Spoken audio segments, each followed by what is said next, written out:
This week, Black Ops Cold War will invade Warzone with Season 1 storming onto consoles and PC. Players will get free content throughout the season, including 8 free maps across Black Ops Cold War multiplayer, 3 free-to-acquire weapons, a new battle pass system, and more. Today, members of the Treyarch and Raven development teams provided a bit more insight into what's in store. For the full-length studio broadcast, check out Treyarch's YouTube channel. For the highlights, stay tuned, because right now, we're dropping into Rebirth Island with Raven's senior executive producer Ryan Burnett to learn more about Warzone's new map. When we thought of Rebirth Island, we wanted to look back into the Black Ops lore and really dig deep into where did the Nova 6 gas originate from.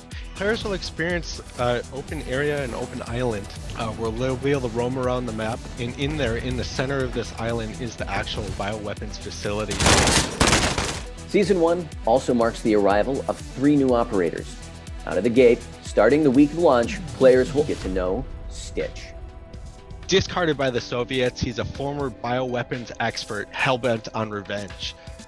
With new play spaces and operators in the mix, you'll need some additional tools in the toolbox. Expect a huge addition to your Warzone armory, as a vast infusion of Cold War weaponry becomes available for you to use in your loadouts. Unless a weapon has a particular challenge needed to unlock it, Black Ops Cold War primary and secondary weapons, including blueprint variants, will now be accessible in Warzone. Here's Treyarch's Tony Flame to share more about the 2 new weapons players can expect at launch, along with a brand new score streak. Let's start with the Crow's Assault Rifle. From a gameplay perspective, it's a bullpup, which means it's going to be a little bit quicker on the draw. You're going to be able to ADS a little bit quicker. You'll be coming out of sprint a little bit faster. And it's a lot of fun. It's very unique visually. On the flip side, switch to the MAC-10, you've got a traditional Black Ops favorite here in the MAC-10. It's an incredible SMG. It's got the fastest fire rate of all the SMGs. It's kind of a bullet hose, but it's a ton of fun to use. This is the score streak, the HARP, the high altitude recon plane. You call it in, and it's going to tell you where all the enemies are. It's going to show the direction they're facing. There's no counter for it because it's a high-level score streak, other than to shoot it down. Things don't quite go your way in Warzone. You'll get the chance for another go, but this time with 2 new Gulag experiences. The Rebirth Island is all about the prisoners, right? So as you go down the hallways, your metal detectors go off, alert your enemy, let you know where you're at. So we're adding a little twist there to your 1v1. Shifting gears to Black Ops Cold War multiplayer, the launch of Season 1 also ushers in the arrival of 8 maps, mixing up a range of 6v6, 2v2, and fireteam experiences. Here, for the rundown, is Treyarch's Matt Schranz. We've got a new 6v6 map, The Pines, in an 80s mall. So we've got all the 80s mall fanfare. Raid is returning, plays really well in every game mode. The team has spent a lot of time focusing on making sure that Raid plays like it played in Black Ops 2. We'll have U-Bahn. It's actually under the Berlin Wall in an underground tunnel. We also have ICBM, which I believe is actually our smallest gunfight map. It's located in a launch facility. We've got KGB, which is located in a Soviet financial building. We've got Game Show, and this is just a fun map. It is set on a game show stage. Nuketown Holiday. We've got trees, we've got wreaths, we've got snowmen. Looking ahead to some other things mid-season, looks like the team's got some plans for something called Sanatorium. Sanatorium is located in Russia. It's our biggest fireteam map to date.